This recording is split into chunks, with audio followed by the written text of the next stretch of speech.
Hi guys, Retrospect here, and today we are going to be talking PlayStation 4.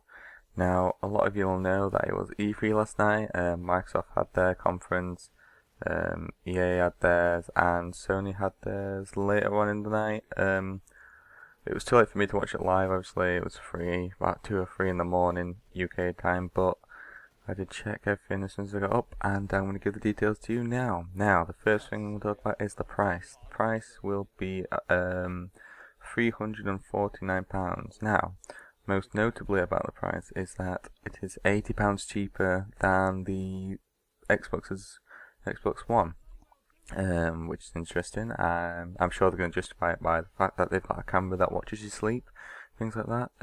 Release date wise, we're thinking before Christmas time.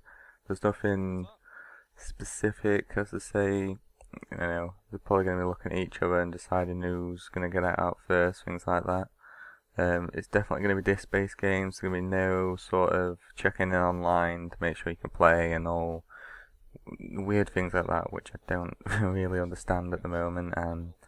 But yeah, there's going to be none of that. You won't be restricted on your used games. You'll just be able to give your discs to your friends like you've always had to do. Which again, it's good, is what we're used to, and I don't want to be paying again.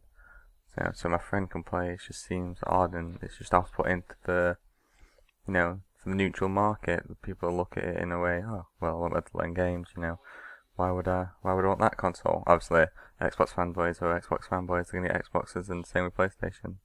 Nothing's gonna change that.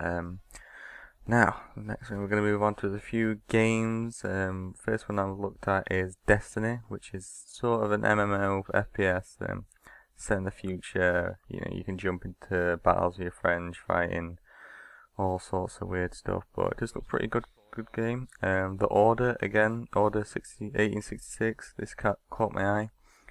Steampunk shooter, it's quite an interesting concept. I always admired steampunk in a way, and I probably will try and get in on that. It's a very nice looking game. Again, Watch Dogs, we've talked about Watch Dogs before. Futuristic hacking, with a phone, good gunplay, and sort of Assassin's Creed style. You could just say it's Assassin's Creed in the future, but what's wrong with that? I've always wanted something like that. It's pretty good. Now, specs-wise, specifically, we're looking at a Jaguar 8-core AMD chip, 8 gigs of DDR5 RAM, a 500 gig hard drive. I'm sure there's going to be more than one model though. We're going to be looking at terabytes of hard drive, I think, in this generation of console. Also, it is going to weigh, if you want to know, 2.8 kilograms. It's got a USB 3.0, that's the new type of USB, is faster than 2.0, HDMI output and a digital out optical port. Included in the actual bundle is one console, one controller. Now the controllers are £55, which is quite expensive, but I'm sure there'll be box sets with more than one controller, but again, that's just going to cost more. Now you do get a headset included in the original bundles, which is it's quite new. The Xbox already had it, etc. You get a HDMI cable as well, which again is pretty good. HDMI cables are £10-15 for cheap ones, and it's nice that they're chucking one in again.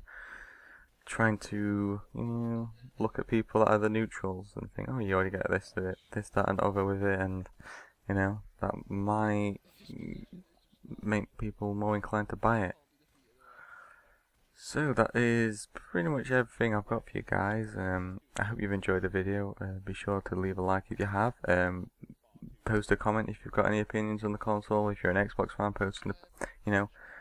let's get a debate going. It's always fun to see people debating about consoles and why they prefer one to other, and it'd be cool to see it on here. Remember to subscribe, and I'll see you in the next one. Bye.